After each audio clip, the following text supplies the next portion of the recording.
Well, guess what, folks?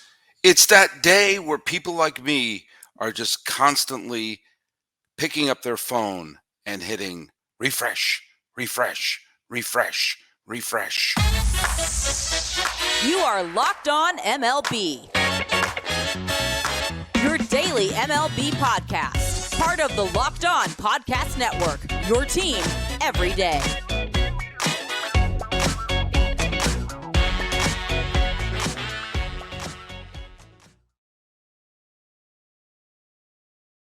Hello, baseball fans, and welcome to Locked On MLB, part of the Locked On Podcast Network, where it's your team every day. This is the daily and sometimes multiple times a day podcast. We talk about all of Major League Baseball. I am your host, Paul Francis Sullivan. There's my lower third. You can call me. Sorry, I had to adjust my microphone there for a quick second. There it is again. Sorry. Hey, I'm an Emmy-nominated television producer who has been a baseball podcaster for the last decade or so, and I have been part of the Locked On Podcast Network for the last 5 years now. I'm doing this one as a live stream because stuff is happening. Stuff is happening fast, and I want to get this in as quickly as I can because we're probably going to do another one later once the trade deadline comes to a close in just a few hours. I see a couple people are already live in the live stream. If you want to say hello, say something in the comments. Follow us at Locked On MLB Pods on Twitter, as long as Twitter or whatever. I'm going to keep calling it Twitter. I still got a little birdie thing. I don't have a little X there. As long as we still have Twitter, I'm going to be there at Sully Baseball on Twitter, Sully Baseball Podcast on Instagram, and our shows are Locked On MLB Pods on Twitter and Instagram. And be sure to subscribe to the Locked On Podcast Network here on YouTube. We're doing the live stream right now. We do those every once in a while. I'm probably going to do another recording once all the trade deadline stuff has come to a close. But yeah, the big news, the biggest baseball news of the day and possibly the year is someone finally got my trivia question. That's right. For the last few days, I have thrown out the trivia question, which was, what is the only postseason series to end on a walk-off, on a RBI single from the visiting team? And I thought someone would get it because it's a very strange event. But finally, I got someone. Let's see, who was the one who finally got it? I think it was Kyle King finally got it.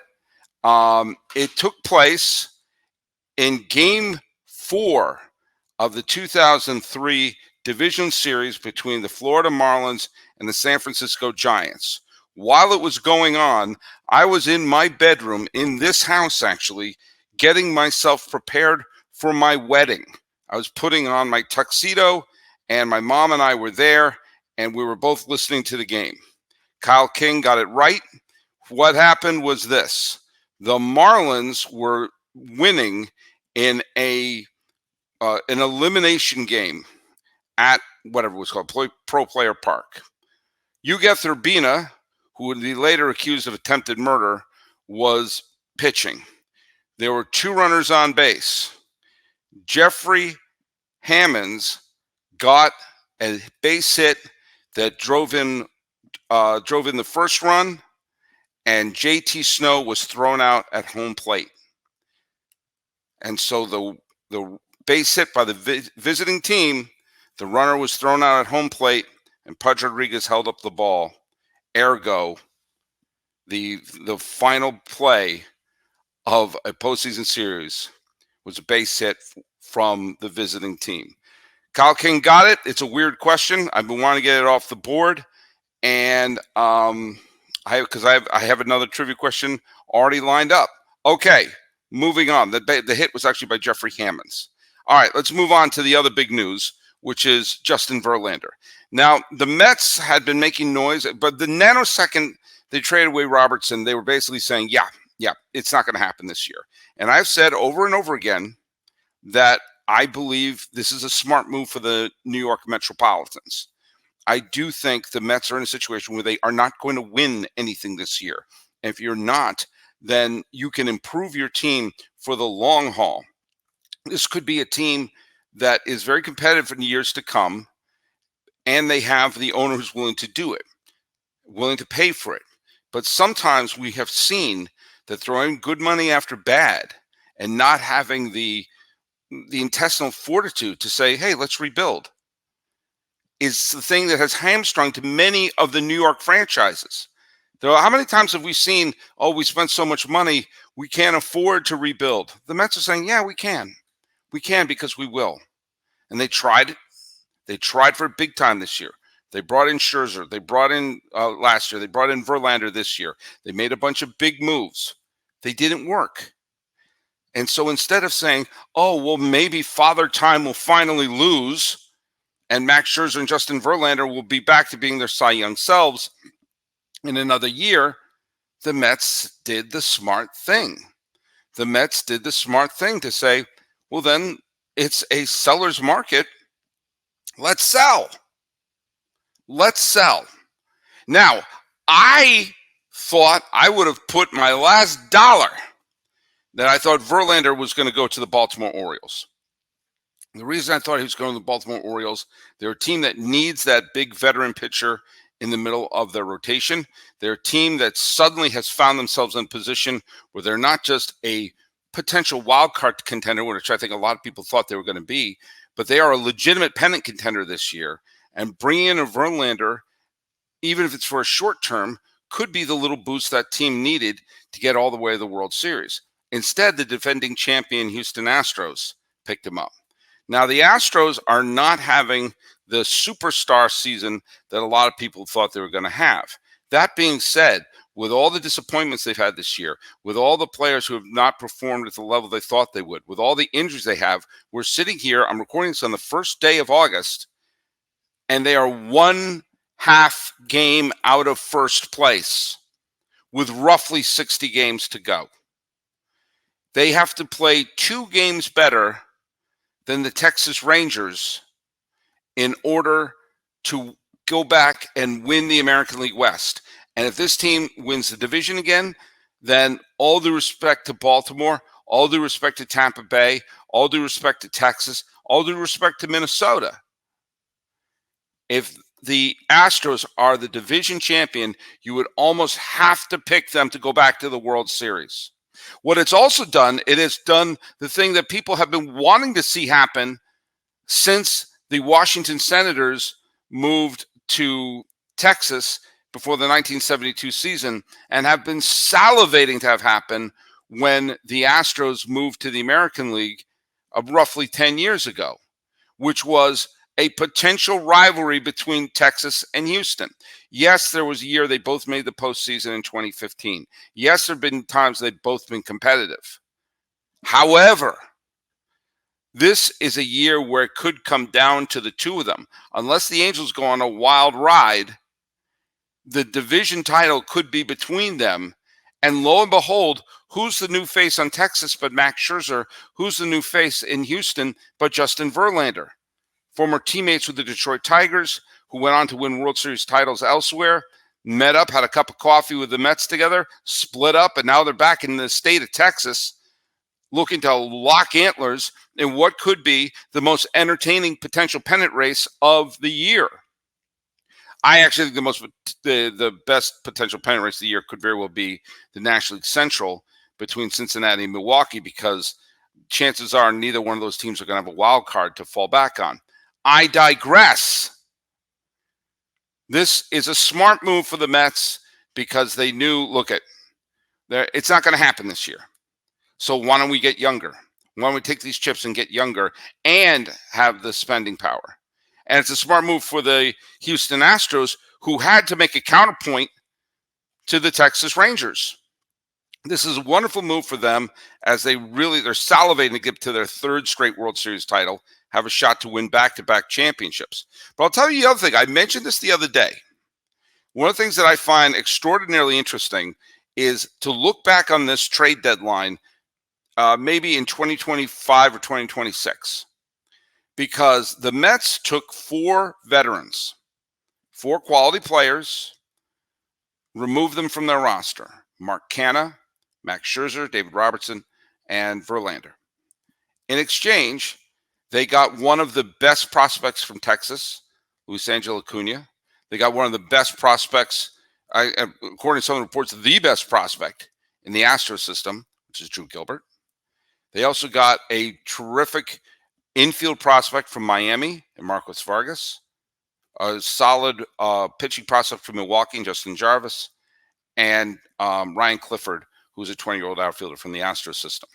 It will be very interesting if we take a look at the Mets, not next year, but 2025, 2026, to see if Acuna and Gilbert, Jarvis, Vargas, and Clifford are playing any part of those of a potential pennant run in those years.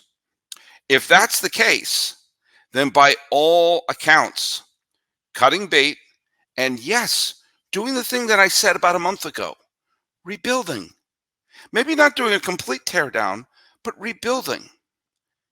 The Mets want to be the team of New York. Do you know how you get to be the team of New York? You win.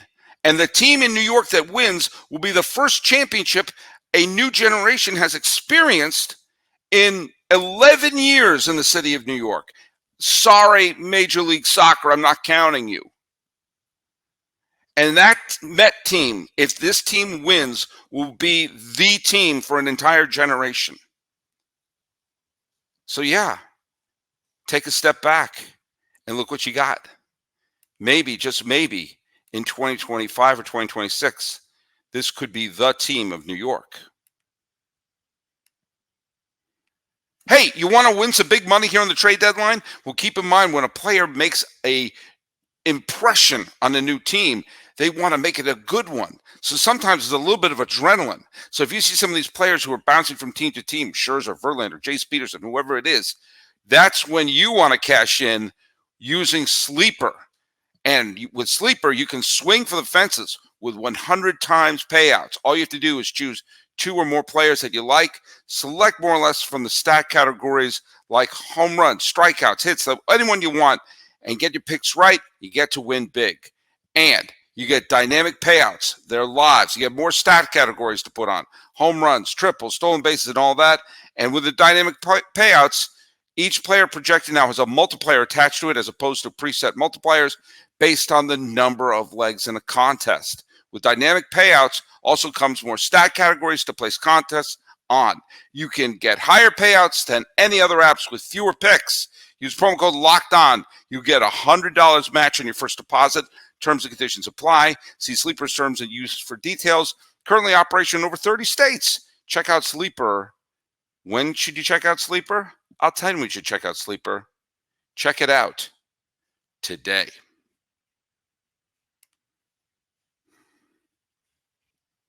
My apologies to those who are watching me on the live feed. We had what was called an internet crash. But here I am. I'm finishing up this particular episode. Things are bouncing around. I mentioned A.J. Pollock was acquired from the Giants the other day.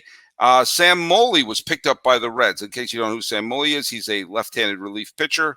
And the Reds are getting a little bit of bullpen depth as they are going to be fighting tooth and nail with the Milwaukee Brewers for arguably most of the season. Paul DeJong is heading over to the Toronto Blue Jays. And one of the strangest moves, one of the strangest stories ever told, is the fact that the San Diego Padres are evidently buyers right now. They've worked out a deal. They brought in Choi and Hill from the Pirates. I'm going right to, this happened relatively recently. I don't quite understand what's going on here because the Padres, like the Mets, are, what's the word I'm looking for? Out of it. Rich Hill, the oldest player in baseball, is obviously not part of a youth movement. Ji-Man Choi, first baseman, they're both heading to San Diego. Jackson Wolf, who is a left-handed pitching prospect for the Padres, he's heading to the Pittsburgh Pirates, along with Alfonso Rivas, who's a first baseman, and Esra Suero, who is an outfielder. Not 100% sure what's happening here. The reason I don't understand what's happening here is that, I just want to yappity-yapping about the Mets and how they're out of it. And, the Mets are 6 games out of a playoff spot, 5 games under 500. Well, the Padres are 3 games under 500, and they are 5 games out of a playoff spot. And they would have to, in order to get that, it's beyond just their 5 games out. They're 5 games behind Arizona, Miami, and Milwaukee. And they're a game and a half behind Chicago. San Diego has to leapfrog Chicago, Milwaukee, Miami, and Arizona to get the 3rd wildcard spot. Now, none of those teams I just mentioned, Arizona, Milwaukee, Milwaukee's a good team. Arizona, Miami are overachievers this year. Chicago has just recently climbed back to 500. Now they've fallen back a couple of games. So while none of those teams are world beaters, and the Padres do have a ton of talent, it is asking a lot for them to not only make up the 5 games, but to expect everyone else to collapse. Maybe they're saying, hey, why not? Maybe they're saying, hey, these prospects we gave up on, we don't have a lot of faith in them. Why not? This is obviously a team that was designed to go for it this year. But this does strike me as they're doing the opposite of what the Mets did, which is throw good money after bad. I'm not a fan of this. I don't think it's smart. Now, I made a reference to a trade that was made earlier that sometimes these trades don't happen in vacuums. Again, that's all I have to say about the Padres. Don't know what they're doing. If they come back and win a spot in the playoffs, and Hill is a huge part of it, I'll eat my words, okay? I'm always willing to eat my words. Paul DeJong, I did mention him, was acquired he was a St. Louis Cardinal infielder. He's been acquired by the Toronto Blue Jays. They sent Matt Svensson, who was a minor league pitcher, was sent packing back to St. Louis. So St. Louis has continued to fill their farm system with players. It does not appear that they're going to trade Arenado. I still think they should. Okay.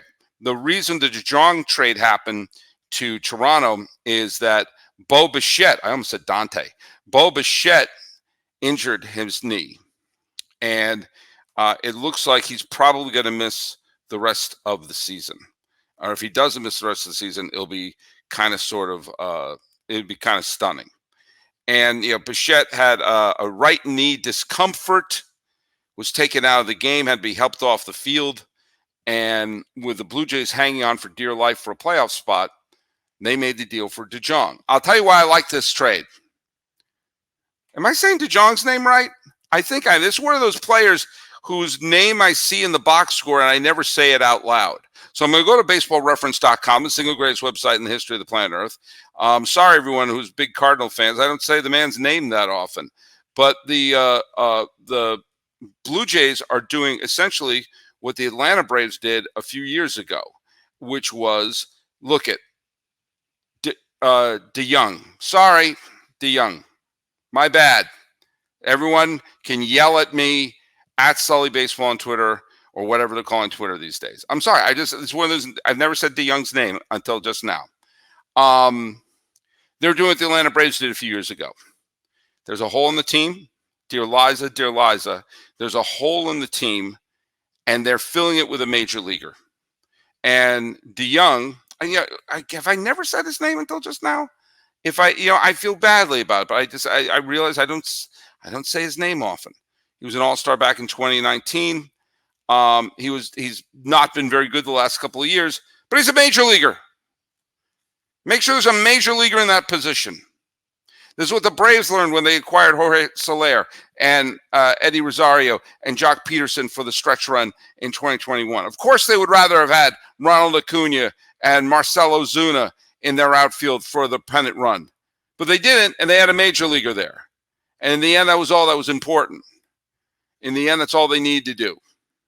So, good on the Blue Jays for making a smart move and making it quickly.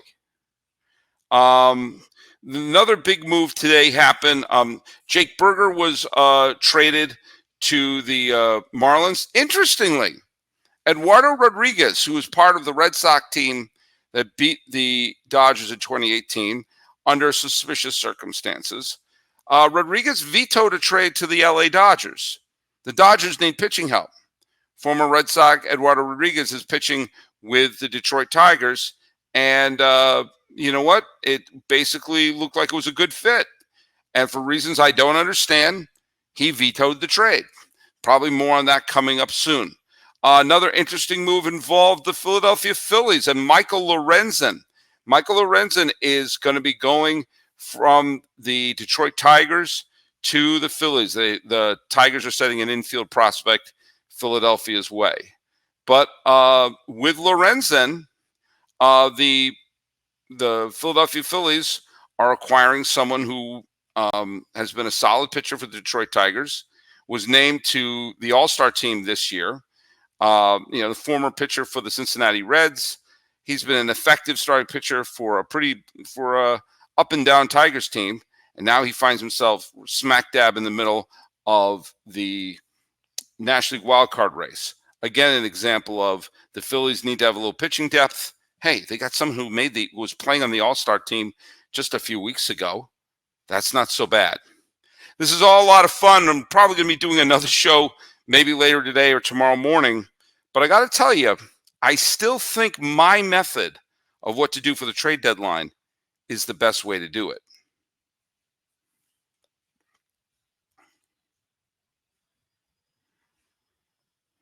I'm telling you, the way to do the trade deadline is this. You have all these people looking to, who's getting the trade, who's getting that. I'm constantly refreshing MLB trade rumors here on the other laptop that you can't see on the desk over here. Here's the way it should happen. This is throughout the entire year. You have waiver wire rules that come into effect after the trade deadline. You can block trades. It makes it very hard to move players around. And now there used to be a second trade deadline, which would be the last day of August. And then they consolidate to make it less confusing. This is the way that baseball could have a big event, the way the NFL and the way the NBA have with their draft. I've said this before. I'm going to say it again because I got some new listeners here. The way to do it is this. The reason why the NBA draft and the NFL draft become such a great television event is that people are familiar with the players in college football. People are familiar with the players in college basketball. They don't know the players in college baseball or in high school baseball because it isn't as big a moneymaker.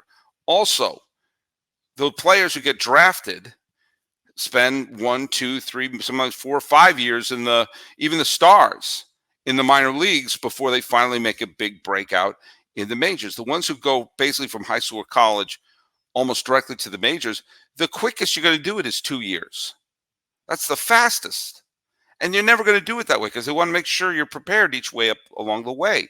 So they draft the players like, all right, I guess I'm not going to see him. If you drafted a LeBron, or you drafted, I don't know enough about football to think of who was a big college football star. But, if you draft the Heisman Trophy winner or the biggest player, when I was younger, if it was like an Emmitt Smith and you drafted him, you knew they were going to be on the team right away. And so, I remember Barry Sanders was drafted by the Detroit Lions.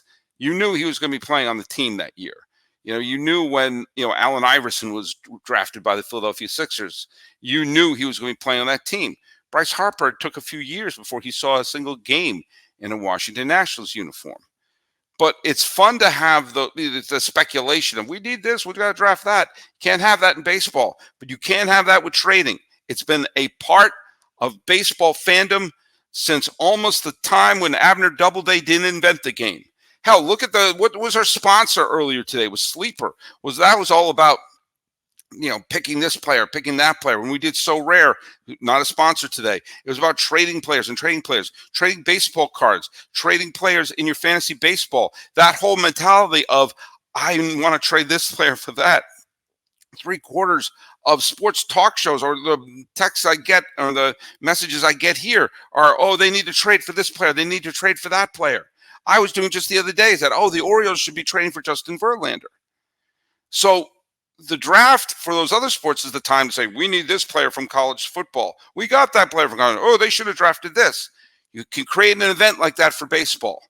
Here's the way you do it. The waiver wire rules that are used to block trades from August to the end of the year, you have those all year long. It's very hard to make a trade. Trades can be blocked. You can get a player through waivers, but they can be blocked. But you have 1 day around the 1/3 mark of the season And one day around the 2/3 marks of the season where you don't have any games, no games, all the GMs and everyone there, whether you do it in person or you do it Brady Bunch style with the different screens, on that day, you have about 4 or 5 hours where all waiver wire rules are relaxed. And in those 4 or 5 hours is an absolute feeding frenzy. No one can block anything. You can't, it'll basically be like The Purge, a more up-to-date movie reference than I normally make. And if you wanted to trade Mike Trout for, tickets to Oppenheimer, you can. And no one could say a thing about it during that 4-hour stretch. But you have a big old clock. Everything has to be delivered to the commissioner's office and have the mark be, if it's from noon to 4, that has to be by 3:59. Has to get in under the wire. And so during that time, all the trade speculation going around, it becomes craziness. It becomes a frenzy. And when you see the commissioner come up to the podium and make their announcement, stop. We have a trade to announce. What happened? Justin Verlander, is going to who? The Astros. Tell me you wouldn't watch that. Tell me that wouldn't be a huge event. Trading baseball cards, but actually trading dudes. That's the way they should do it.